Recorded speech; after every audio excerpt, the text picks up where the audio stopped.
Have you ever walked into a place and instantly felt that strange, heavy pull in your spirit, an urge to leave, even when nothing seemed wrong? It wasn't the lights, the noise, or the people. It was something deeper, an unseen frequency your soul could sense long before your mind could explain it. Chosen one, that's not paranoia or coincidence. That's discernment, that's divine sensitivity.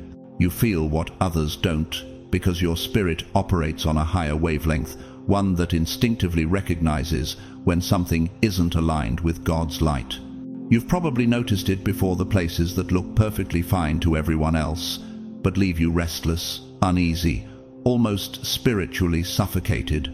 While others laugh or carry on without a thought, you're quietly aware of an invisible tension, a vibration that just doesn't belong. That's your soul protecting you. You were never meant to blend into every atmosphere or absorb every energy. You were set apart, spiritually wired to feel what heaven feels and to move accordingly. This message isn't just about intuition, it's about revelation, because the truth is, there are specific places in this world that chosen ones like you avoid for a reason. Your discomfort isn't random, it's divine guidance. God built this sensitivity into your spirit as a form of protection, a silent language between you and heaven itself. So before we dive into these 6 powerful places that your spirit resists, pause for a moment. Like this video as your declaration of spiritual awareness. Subscribe to this channel and stand with this growing community of awakened believers, those who are learning to listen to their inner compass instead of silencing it. And if you feel that divine pull already stirring within you, comment 777 below. That number isn't just symbolic, it's a spiritual signal of divine alignment, a confirmation that you're ready to receive truth at a deeper level. To every soul who's supported this mission through your likes, comments, prayers, and super thanks, thank you from the depths of my heart. You are not just viewers, you are co-carriers of this divine message, helping it reach those who need it most, exactly when they need it. Now, take a breath and ask yourself, why do certain places feel wrong to you when others feel nothing at all? Could it be that your spirit is trying to warn you, or perhaps guide you toward your next awakening? Let's find out together. God's chosen ones. These 6 places feel wrong. For a reason, here's why you avoid them.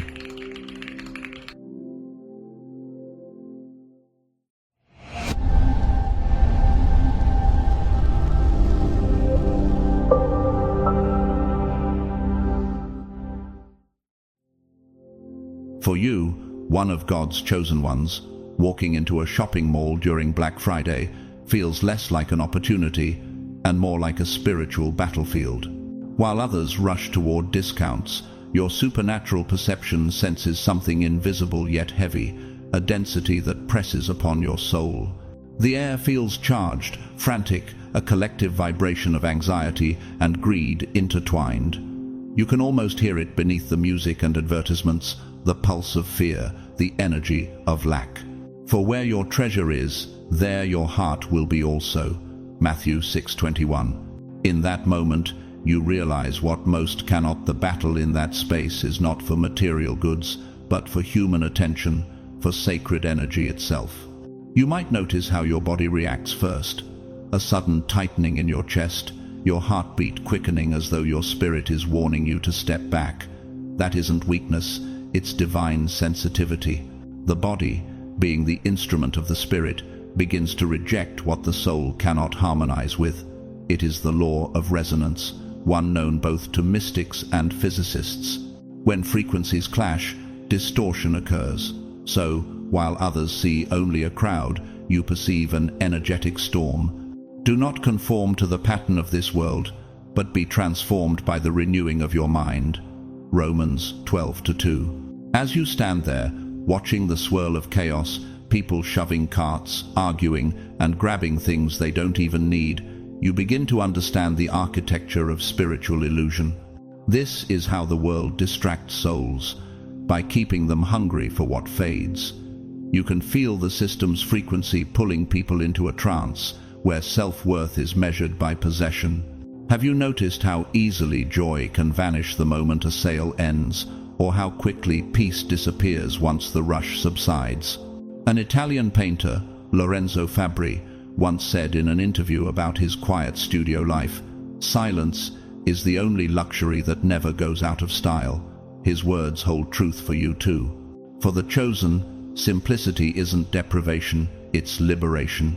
You, guided by your divine gift, intuitively understand that peace costs nothing but is worth everything. So while others chase what's cheap, you chase what's eternal. You know the quiet satisfaction of owning less, yet feeling light, wearing the same shirt for years, yet feeling free. This is where your path diverges. Better is a little with righteousness than much gain with injustice. Proverbs 16:8. You realize that spirituality isn't about renouncing the world, it's about discerning its vibration. True abundance isn't in having more, it's in needing less. It's in walking through the noise and remaining centered, in choosing stillness when the crowd screams more. Have you felt that strange peace when you step outside the chaos, breathe deeply, and sense heaven's stillness filling the air around you? That's your soul realigning to its divine frequency. But not everyone perceives this. The same energy that awakens you repels those who are asleep. Like Jesus overturning the tables of the money changers in the temple, Matthew 21:12-13, your very presence in places of spiritual dissonance disrupts false worship. Where others see profit, you see idolatry of the temporary. And while some may mock your quiet detachment, heaven records it as wisdom. In one corner of the mall, a marketing slogan reads, "Don't miss out." But your soul whispers the opposite, "You are missing nothing." You begin to see how modern temples of consumption mirror Babel's tower, ambitious, loud, but spiritually hollow. You notice how artificial light replaces sunlight, how synthetic fragrance drowns out the smell of life itself. The contrast isn't just external, it's cosmic. You cannot serve both God and money, Matthew 6:24. So you leave, not out of disdain, but out of alignment. The world will call it avoidance, heaven calls it discernment.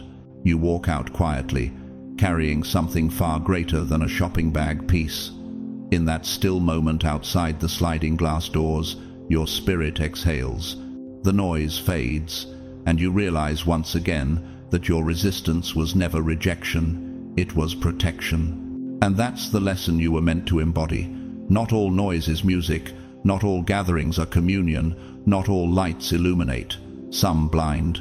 The chosen one doesn't avoid such places out of pride, but because their divine frequency no longer resonates with artificial energy. Be still and know that I am God. Psalm 46:10.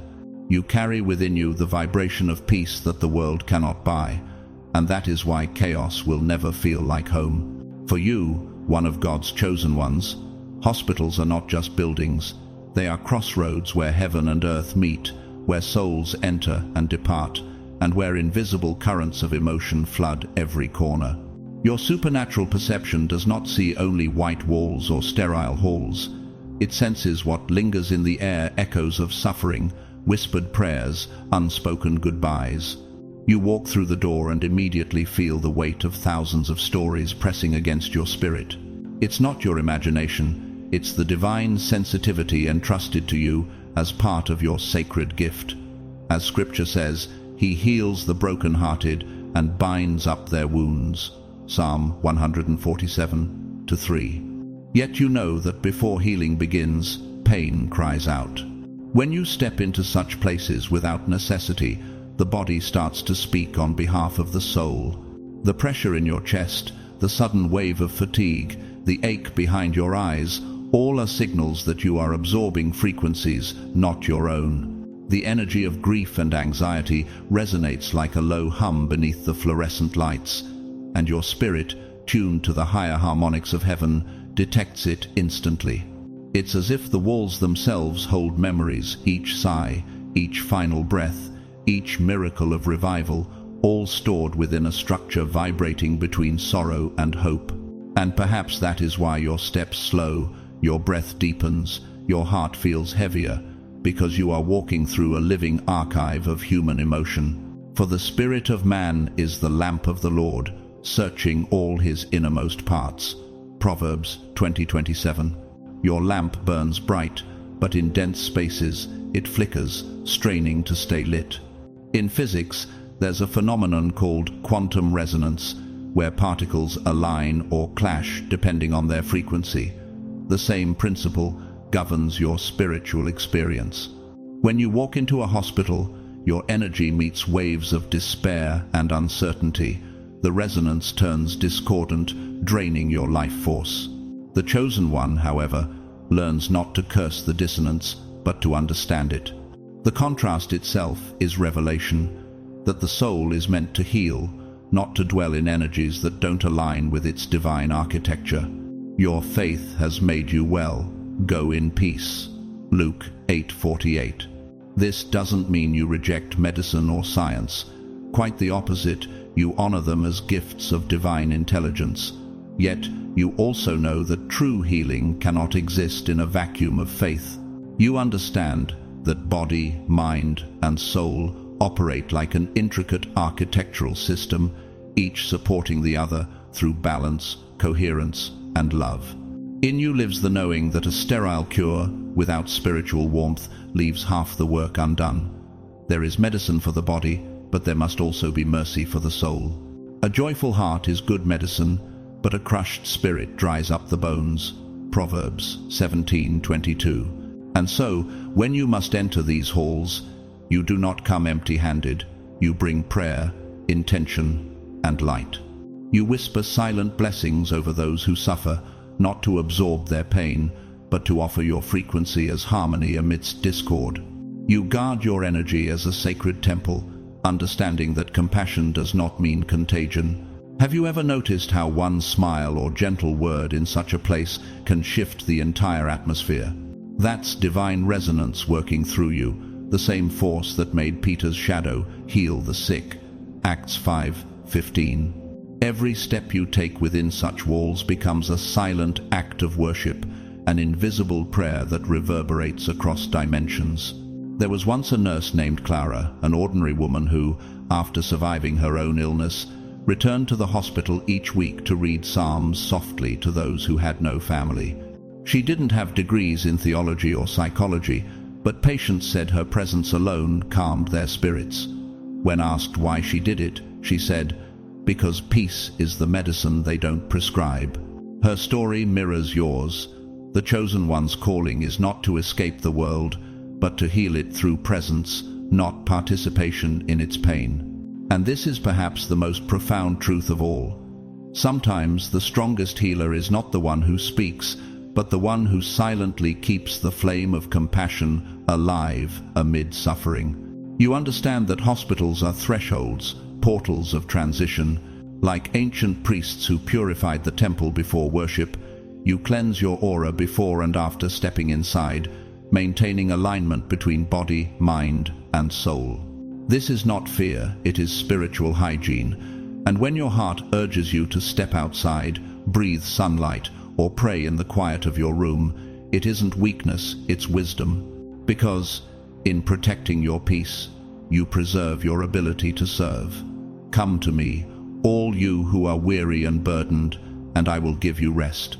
Matthew 11:28. For the chosen, rest is not laziness, it's restoration. You carry the light of peace that such environments often lack, and when you walk away, the energy shifts, if only slightly. That is your mission, to leave every place lighter than you found it. Your avoidance of these spaces is not rejection of humanity, it's an act of energetic self-love, a protection of your divine equilibrium. You understand that healing does not mean carrying every wound, but choosing to remain whole enough to serve. For you, health isn't merely absence of illness, it is the harmony of heaven reflected in flesh. And when you step back into the sunlight, your soul whispers the same truth it always knew. Light was never meant to dwell forever in the corridors of sorrow. It was meant to guide others through them. For you, one of God's chosen ones, Not every temple vibrates with heaven's breath. There are places built in the name of the divine that no longer carry his presence, structures still standing in marble and gold, yet hollow inside. You, with your supernatural perception, can feel this the moment you cross the threshold. The air shifts, the spirit contracts, and something within you whispers, "This place once burned with light, but now the flame has gone out." And, as it is written, "These people honor me with their lips, but their hearts are far from me." Matthew 15:8. To most, a temple is sacred by name alone. But you, chosen soul, are guided not by ceremony, but by vibration. You don't measure holiness by chants or incense. You feel it in the resonance of truth that either expands your heart or constricts it. There are churches where the choir sings loudly but heaven is silent, and sanctuaries where the words of prayer echo yet reach no higher than the ceiling. Do you not know that you are God's temple and that God's Spirit dwells in you? 1 Corinthians 3:16. This truth has become your compass. You seek God not through walls, but through alignment. When you enter such a place and sense its emptiness, your soul recoils not out of arrogance, but from energetic incompatibility. The vibration of your divine gift can no longer harmonize with the frequency of spiritual stagnation. Imagine a crystal placed among stones. It doesn't hate them, but its light reveals the difference. You feel that same tension when surrounded by lifeless rituals, when devotion has turned to theater. The sacred cannot perform, it simply is. Yet, how many altars today exist more for applause than for prayer? This is the tragedy the prophets once warned of: faith replaced by repetition, love replaced by control, having the form of godliness but denying its power. 2 Timothy 3-5. You walk into such places and your body responds first. A heaviness in the chest, an ache in the solar plexus, a quiet sorrow behind the eyes. That's not discomfort, it's discernment. The Holy Spirit within you recognizes what's missing, as if the divine frequency that should hum through the space has fallen silent. It is spiritual physics. When energy no longer flows, stagnation breeds distortion. In psychology, there's a term called cognitive dissonance, the unease of holding two opposing truths. You feel its spiritual equivalent when standing in temples where words preach love, but energy radiates judgment.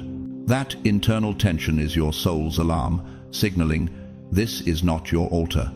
You may hear eloquent sermons and polished choirs, yet something deeper inside you whispers, where is the compassion that heals? Where is the truth that frees? You remember how Jesus, upon entering the temple, overturned the tables of the money changers, crying, "My Father's house shall be called a house of prayer, but you have made it a den of thieves."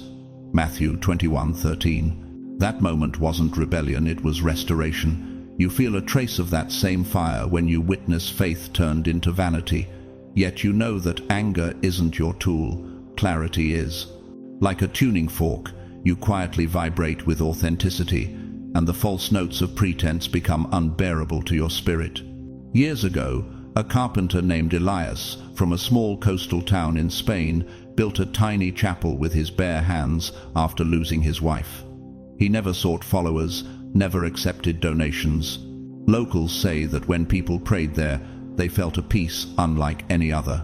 One traveler, a young man who had long abandoned faith, visited and wrote in his journal, "For the first time in years, I didn't pray to God, I prayed with him." Elias had unknowingly built a living temple, not from stone, but from sincerity. His quiet act revealed what many grand cathedrals forget. Presence matters more than presentation. You've likely felt this in your own journey, the subtle difference between performance and presence. One space leaves you drained, the other fills you with inexplicable light. Why does your soul feel freer under a tree than inside a monument? Because creation itself is the first cathedral, its ceiling the sky, its altar the earth. Heaven is my throne, and the earth is my footstool. What kind of house will you build for me? Acts 7:49. The whisper of leaves, the flow of rivers, these are the hymns that never lose their sincerity. In the realm of sacred geometry, architects once believed that perfect symmetry created divine resonance, that angles and echoes could summon God's presence. But the truth is more profound. God responds not to architecture, but to authenticity. The greatest temple is the human heart, vibrating in coherence with love. You've learned this through experience, moments when prayer beneath the open sky felt more powerful than ritual beneath chandeliers. The divine doesn't demand formality, it desires frequency. There's a shadow side too, the false shepherds and self-proclaimed prophets who build temples not for worship but for ego. They speak of grace but seek gain, wielding scripture as currency. Their consequence is not always immediate, but inevitable. Their voices grow loud as their spirits grow hollow. Woe to you, teachers of the law and Pharisees, hypocrites! You are like whitewashed tombs, which outwardly appear beautiful, but inside are full of dead men's bones. Matthew 23:27. This warning isn't meant for condemnation, but awakening so that the chosen may discern truth amid illusion. And what about you?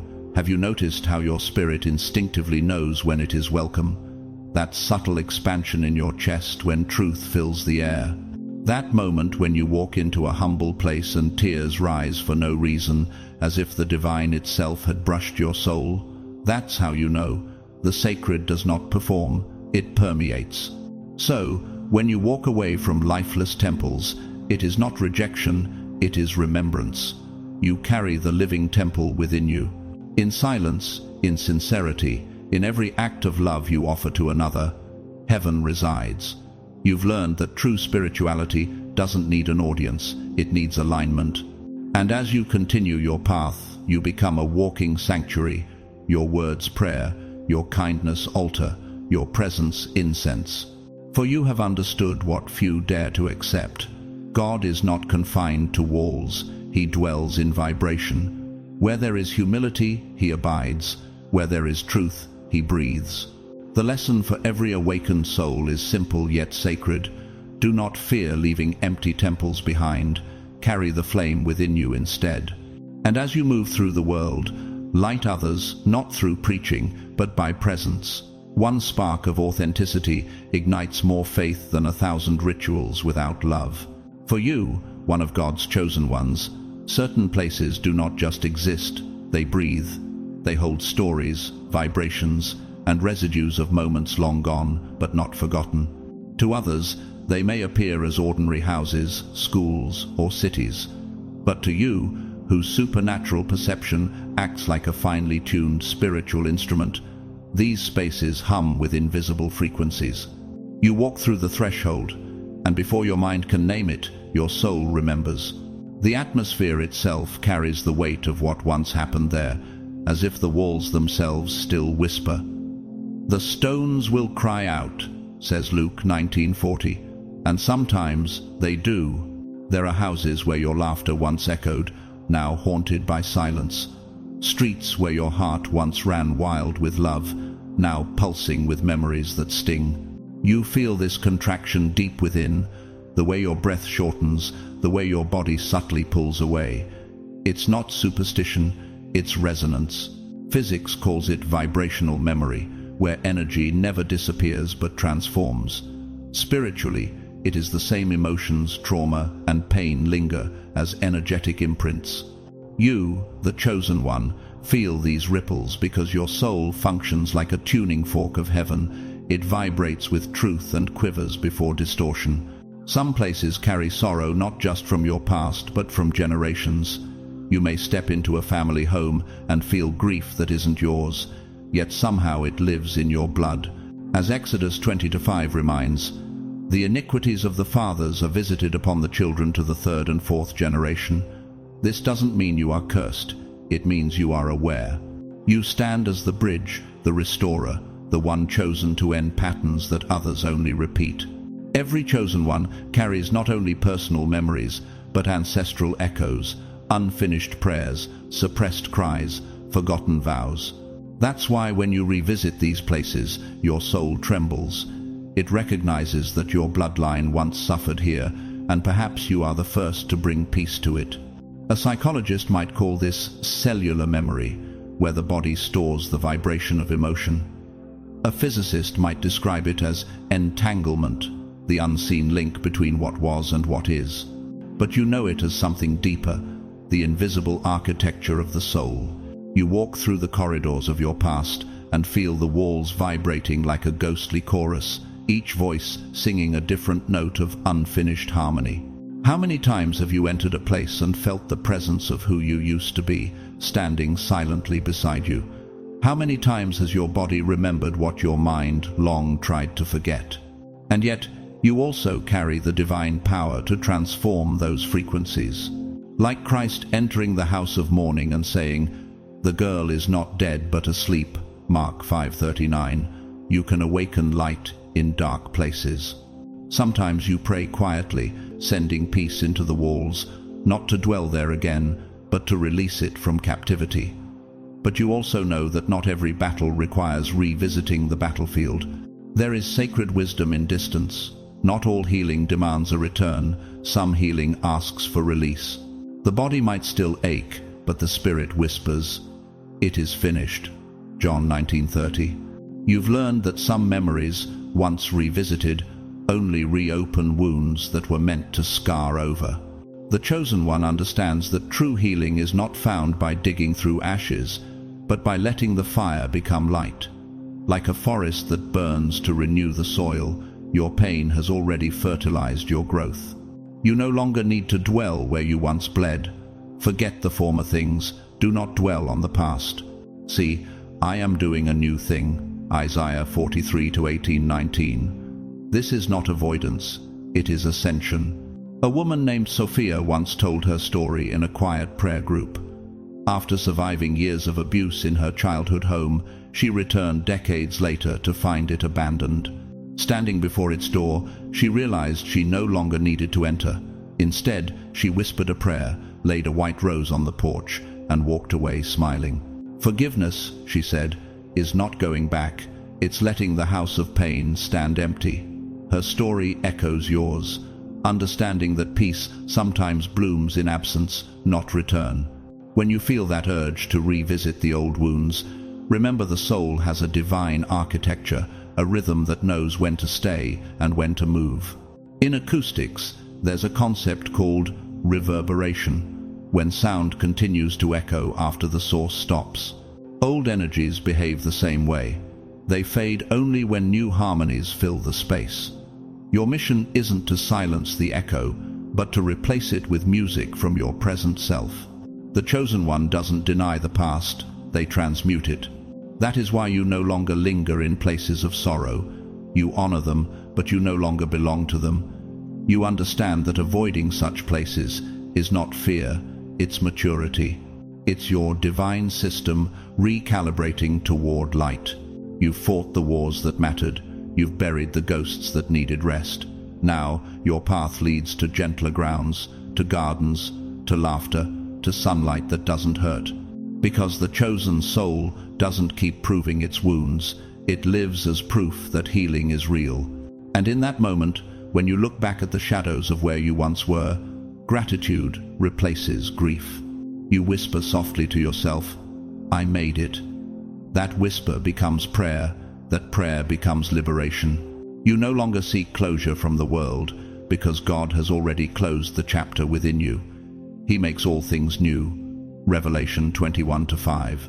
Your freedom is not in returning to the ruins, it is in walking beyond them. That is the quiet glory of the chosen, not to revisit the battlefield, but to build gardens where the war once raged. For you, one of God's chosen ones, there are places that may seem perfect, yet your soul knows otherwise. Everything appears pristine. The house is bright, the air scented with flowers, laughter echoes in the distance. But suddenly, that subtle tightening in your chest, that shift in your breath, that invisible chill on your skin, your supernatural perception begins to speak. To the unawakened, it's nothing. But to you, it's everything. Energy never lies. What looks holy to the eye may hide heaviness in the unseen. And as it is written, "For nothing is hidden that will not be disclosed, nor is anything secret that will not become known and come to light. Luke 8:17. You might step into a place where everything sparkles, yet something deep inside begins to withdraw. It's not fear, it's discernment. Your divine gift is not only to sense light, but to recognize where it has faded. That strange discomfort isn't coincidence, it's the soul warning, this energy is not yours. In such moments, your spirit becomes like a compass needle, trembling before magnetic distortion. It feels the misalignment long before the eyes perceive it. Sometimes it's the residue of sorrow, a grief left unresolved, or the imprint of pride and deceit that once lived there. Other times, it's a spiritual coldness, an absence of divine warmth. Where the Spirit of the Lord is, there is freedom. 2 Corinthians 3:17. And when freedom is gone, your body knows before your mind does. There's a science to this mystery too. Physicists describe something called morphic resonance, the phenomenon where patterns of energy repeat themselves in space and memory. The walls, the furniture, the very air hold vibrations of human experience. When you walk into such a place, your spirit resonates like an antenna, tuning into emotional frequencies that others ignore. Have you ever entered a room and felt sadness with no visible cause? Have you ever smiled politely while your inner being whispered, "Leave"? That is spiritual intelligence, your soul protecting its alignment. The Bible tells how David, before becoming king, would play his harp in Saul's palace to calm the darkness that tormented the ruler's heart. 1 Samuel 16:23. Yet, when Saul's envy grew, the same palace became suffocating, and David fled into the wilderness. His escape wasn't cowardice, it was preservation. You share that same wisdom. You know when to stay and when to go. Not all discomfort is meant to be endured. Some is meant to be understood as a sign. You walk away quietly, not out of judgment, but because peace is sacred territory. Once, an Italian painter named Lorenzo d'Amore shared that before beginning each mural, he would stand in silence and listen to the walls. Some walls, he said, refuse color. He wasn't speaking metaphorically. He meant that certain spaces rejected his art, as if the stones themselves carried unresolved grief. When that happens, he added, I bless the wall and leave. His ritual echoes yours. You too bless what cannot hold light and move on, because true peace never demands your exhaustion. Nature mirrors this law perfectly. Birds migrate from places where the air grows too thin. Flowers close their petals when the night grows too cold. Likewise, your spirit withdraws from what lacks divine warmth. The chosen one is not made to live amid frequencies that suffocate truth. Have you noticed how you breathe differently in certain homes, how your thoughts grow restless in certain rooms? That's not paranoia, it's presence recognizing absence. There are also places where darkness disguises itself as charm. The story of Judas serves as reminder. His kiss seemed loving, but its energy carried betrayal. Luke 22:48. In the same way, some spaces or people may appear kind, but radiate hidden unrest. The chosen one, through their spiritual discernment, senses this duality. And while the world might label such awareness as oversensitivity, heaven calls it guardianship. Your sensitivity is not weakness, it's spiritual armor. When you encounter an atmosphere that feels wrong, you don't need to rationalize it. You simply honor your intuition. Do not grieve the Holy Spirit of God, by whom you were sealed for the day of redemption. Ephesians 4:30. Your peace is a covenant not to be negotiated for politeness. You might leave a luxurious home, a friend's gathering, or a workplace without explanation, and that's okay. In spiritual physics, harmony always precedes healing, and discord always drains. By walking away, you preserve your vibration and your calling. Once, I met a woman named Miriam who rented a beautiful apartment by the sea. From the first night, she couldn't sleep. She felt an inexplicable sadness. Later, she learned that the previous tenant had taken her life there. Instead of fearing the space, Miriam prayed, burned incense, sang psalms, and after 3 days moved out peacefully. "I realized," she said, "my light doesn't belong in every room. Sometimes leaving is the prayer." Her story mirrors the truth all chosen ones know. Discernment saves energy that love can later use. As you evolve, this perception sharpens. You become sensitive not only to places, but to conversations, intentions, and environments. And the lesson deepens. You are not called to endure every vibration. You are called to elevate it, or when it resists, to withdraw in peace. Shake the dust off your feet when you leave that home or town. Matthew 10:14. Christ himself gave that instruction not as rejection, but as release. Sometimes people misjudge your silence, thinking you're distant or proud, but you're neither. You are discerning. You have learned that the light inside you is sacred architecture. It must not be exposed to structures that reject its design. True power is not found in confrontation, but in coherence. You know that every soul has its own frequency, and not all frequencies harmonize. You are learning to live like sound, resonating where welcomed, fading where resisted. And when you leave such spaces, do you notice the relief, the breath that returns, the heart that loosens? That's your spirit realigning with truth. The chosen ones don't chase comfort, they choose clarity. You understand that not every beautiful place holds peace. Sometimes the most radiant room can still echo emptiness. You carry this wisdom now. To feel deeply is a divine privilege, not a curse. Your supernatural perception protects you from unseen decay. Trust it. Walk away when the light dims, and as you go, bless the space silently, leaving behind a trace of grace where unease once dwelled. For your presence is not meant to argue with darkness, it is meant to remind it that light still exists. For you, one of God's chosen ones, the noise of the world doesn't thrill, it drains.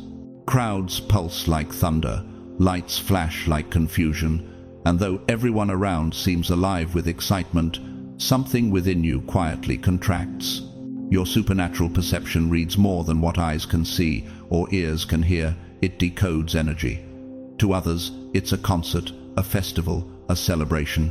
But to you, it often feels like a storm without rain, a symphony without soul. Be still and know that I am God. Psalm 46:10. Yet in places where stillness cannot exist, your spirit feels displaced, as though heaven's frequency has been drowned out by the static of human noise. You've likely felt this countless times.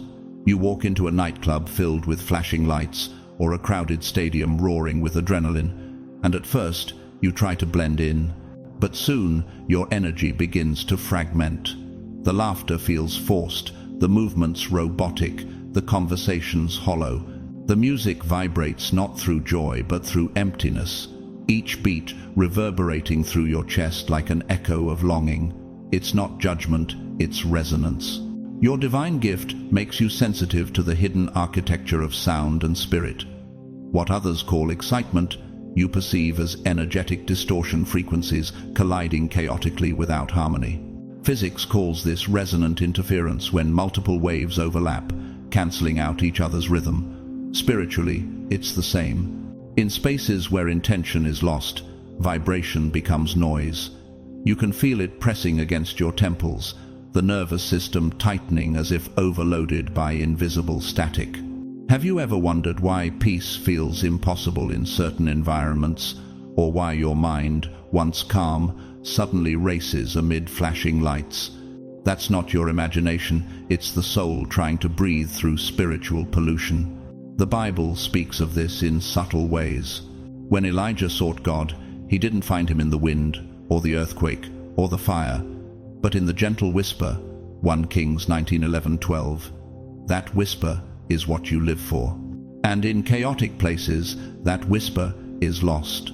The chosen ones, like Elijah, retreat to silence, not out of fear, but to realign with the frequency of heaven. The crowd may sing loudly, but your spirit listens for a deeper sound, the sound of truth. There was once a woman named Marielle, a jazz singer from New Orleans, who shared her story at a retreat. She said that during her years performing in packed bars, people would dance wildly, but she always sensed an emptiness in their movements.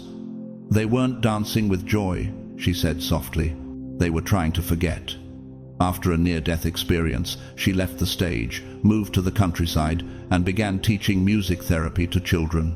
"I realized sound can heal or harm depending on the spirit behind it. Her words carry the essence of your journey.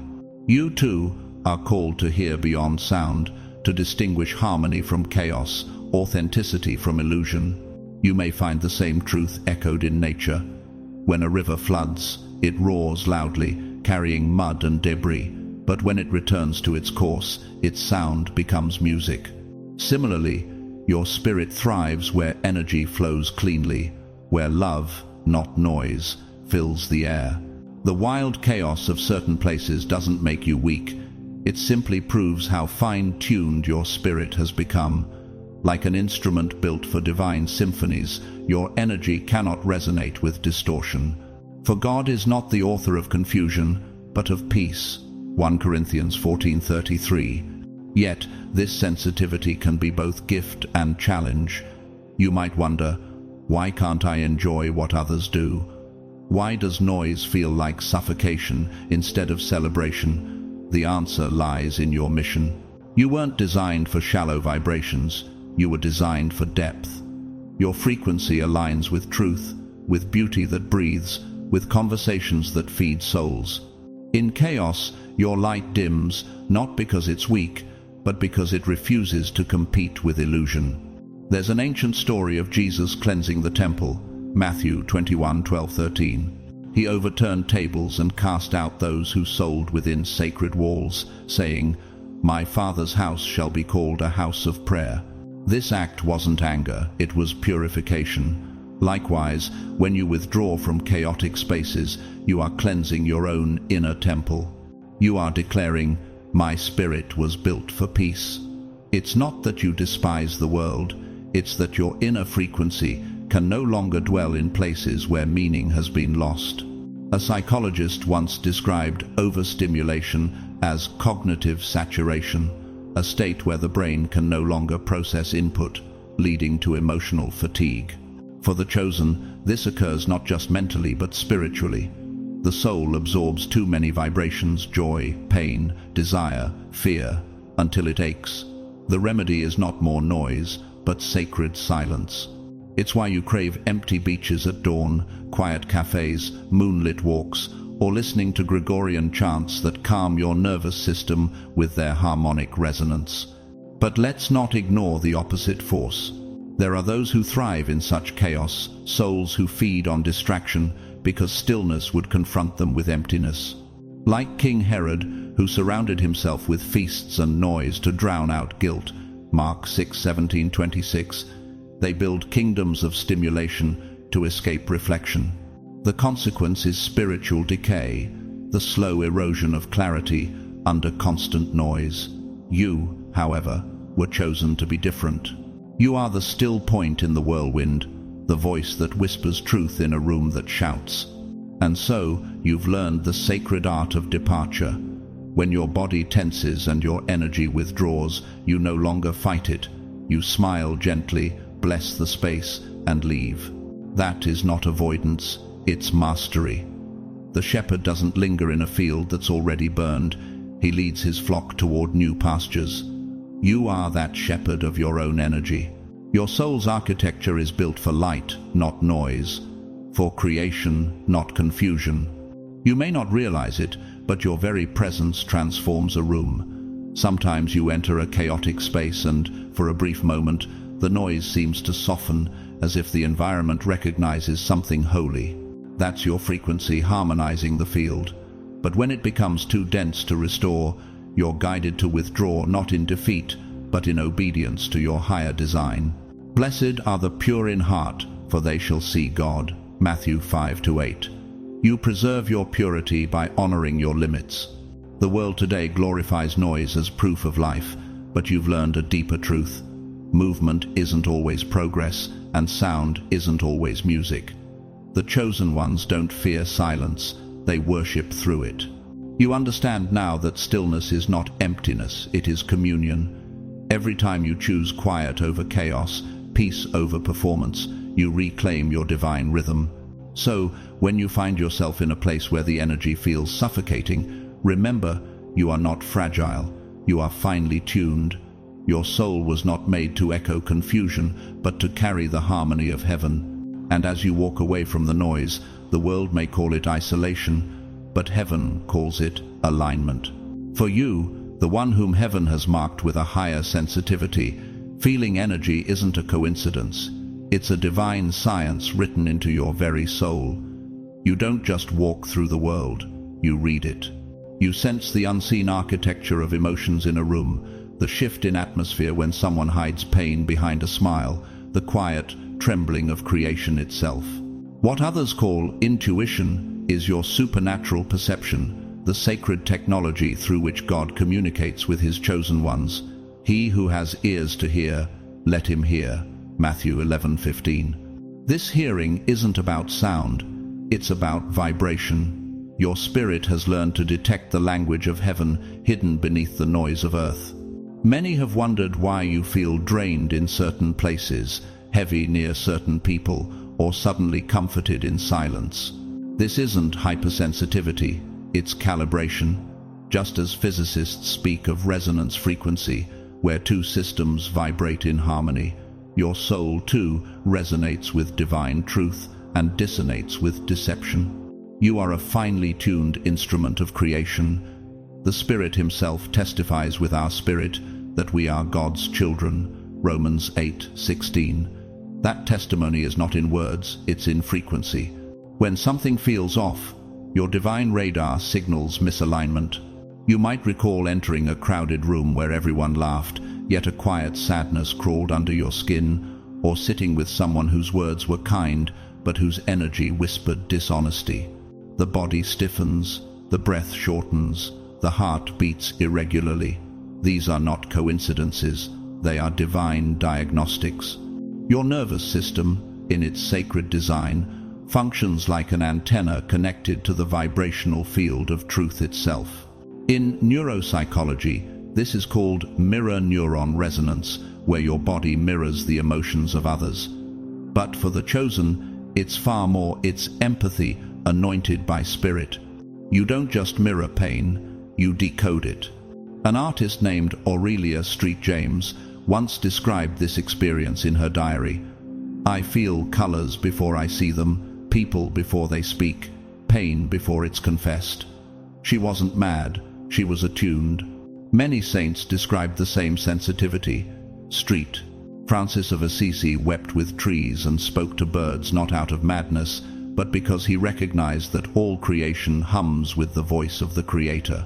For the creation waits in eager expectation for the children of God to be revealed. Romans 8:19. When your heart stirs in certain places, that is the universe whispering recognition, its vibration acknowledging yours. Yet, such perception comes with weight. To sense darkness in a smiling face or sadness in laughter is not easy. The chosen often ask, why do I feel too much? Why can't I just be normal? Why can't I ignore what others seem blind to? These questions echo through the ages. Jeremiah cried, "Oh, that my head were a spring of water, and my eyes a fountain of tears, for I would weep day and night for the slain of my people." Jeremiah 9:1. Sensitivity has always been the burden of prophets and poets. You carry that same inheritance. And yet, with divine awareness comes divine responsibility. Once you understand that energy is language, discernment becomes your sacred art. It's no longer about reacting, but about transforming. In quantum terms, you shift from being an absorber of vibration to a transmitter of light. Wherever you go, you either harmonize chaos or withdraw to preserve holiness. This is why Jesus often retreated to quiet mountains, Luke 5:16. His energy was a beacon, and silence was his recharge. You are called to do the same, to guard your frequency as a temple of divine resonance. A few years ago, I met a young nurse named Elijah Park, who told me that every time he entered a hospital room, he silently prayed, "Let my energy heal before my hands do." He didn't always understand it, but patience would calm the moment he entered. He later realized that prayer aligned his inner field to love, which retuned the energy of pain around him. His story reminds us that light doesn't have to speak, it simply vibrates, and wherever it does, darkness recalibrates. Music, too, teaches this truth. In Bach's Mass, in B minor, every note feels like a dialogue between heaven and earth. The harmonic intervals are not random, they are frequencies mathematically aligned with divine ratios found in nature, what ancient theologians called the music of the spheres. When you listen to such compositions and feel peace flood your body, that's not nostalgia, it's resonance. You're feeling God's geometry vibrating within you. In Him all things hold together, Colossians 1:17. Yet, beware of the counterfeit frequencies, the manipulative voices that mimic light but distort harmony. Like Lucifer, who once was heaven's musician but turned melody into manipulation, Isaiah 14:11-12, not every vibration is holy. This is where your gift of spiritual discernment becomes your sword. Some sounds may please the ears, but poison the soul. Some conversations sparkle, but corrode your peace. The chosen one learns to distinguish light's resonance from noise's seduction. The lesson is both scientific and sacred. Your body is an instrument, your emotions are its strings, and your spirit is the musician. When tuned by prayer, gratitude, and love, you vibrate in harmony with heaven itself. When surrounded by chaos, you must retune. Silence is not isolation, it's recalibration. You are not fragile for needing space. You are holy for knowing your limits. Guard your heart, for everything you do flows from it. Proverbs 4:23. So next time you sense energy others don't honor it, that's the whisper of the Holy Spirit guiding you. Feel it, but don't fear it. Learn to bless every vibration with light, because your sensitivity isn't a flaw, it's a divine gift designed to reveal truth in disguise. You were never meant to move blindly through the world. You were meant to tune it. And if this resonates with you, pause and reflect. How many times has your intuition saved you from what looked good but felt wrong? How often has your peace returned the moment you walked away from confusion? That's not luck, that's divine intelligence moving through you. Share your story, because every chosen one who speaks truth helps another awaken their own frequency of light. For you, the one chosen by heaven, the ache of not belonging is not a curse, it's your calling. You walk among the crowd, yet move to a rhythm the world cannot hear. You smile in rooms that feel foreign to your soul, speak words that fall like seeds on concrete, and wonder why comfort never lingers long. This quiet displacement is not rejection, it is divine redirection. They admitted that they were foreigners and strangers on earth, for they were longing for a better country, a heavenly one. Hebrews 11:13-16. You were never designed to fit into the noise of this world, because your spirit remembers a different frequency, the vibration of eternity. From an early age, you probably sensed it. While others found home in the crowd, you sought meaning in solitude. You noticed patterns others missed, felt emotions others ignored. Your supernatural perception became both your light and your weight. In school, you may have questioned the system that valued conformity over truth. Among friends, you sensed false laughter disguised as joy. Among family, you felt the silence between words more than the words themselves. This isn't loneliness, it's divine calibration. Your soul was tuned for heaven's symphony, and earth's static will never feel like music. Like Abraham leaving his homeland in obedience to God's voice, Genesis 12:1, you too have been called to walk unfamiliar paths. Every detour, every rejection, every moment that left you feeling too different was a sacred initiation. Have you noticed how, just when you tried to blend in, life shook you out again? Relationships ending, jobs collapsing, friendships fading without warning. That's not failure, that's divine protection. The same fire that refines gold burns away imitation. For our citizenship is in heaven. Philippians 3:20. You are a traveler, not a tenant. Yet, the chosen ones wrestle deeply with this truth. Why do I feel alien in my own home? Why does peace visit briefly and then vanish? Why do I crave something I can't name? These are not weaknesses, but echoes of your origin. The soul knows it came from light and grieves every time darkness tries to disguise itself as belonging. The saints before you felt the same ache. Street. Teresa of Avila once wrote, "The world is thy ship, not thy home." Her words carry the essence of your journey. Earth is a passage, not a destination. But that sensitivity can wound. You see injustice and feel it like fire in your bones. You sense falsehood and it tastes bitter on your tongue. The crowd celebrates what breaks your heart. There's a psychological term for this: cognitive dissonance, but spiritually it's vibrational dissonance. Your frequency rejects deception. Like an eagle soaring above storms, you were made for altitude, not comfort. The lower the vibration, the heavier it feels to breathe. You may question your worth in those moments, but heaven smiles, because dissonance is proof of discernment. Blessed are those who hunger and thirst for righteousness. Matthew 5-6. Sometimes your difference provokes resistance. The world has always been uneasy with those who carry light. Remember Joseph, his dreams made his brothers despise him. Genesis 37-19-20. His purity exposed their envy, and they cast him into a pit. Yet what they buried, God resurrected. What feels like exile in your life is often elevation in disguise. The divine equation is simple. Rejection precedes revelation. Those who push you away are unknowingly positioning you for greater purpose. Nature, too, whispers this truth. The salmon swims upstream, defying the current to reach the source of its birth. The sunflower turns away from shadow to chase the sun. The eagle abandons the flock to rise where thinner air sustains only the strong. You too are drawn toward the rare air of divine presence. The discomfort you feel among worldly noise isn't a flaw, it's a compass guiding you home. Yet, not all who resist the divine path find their way back.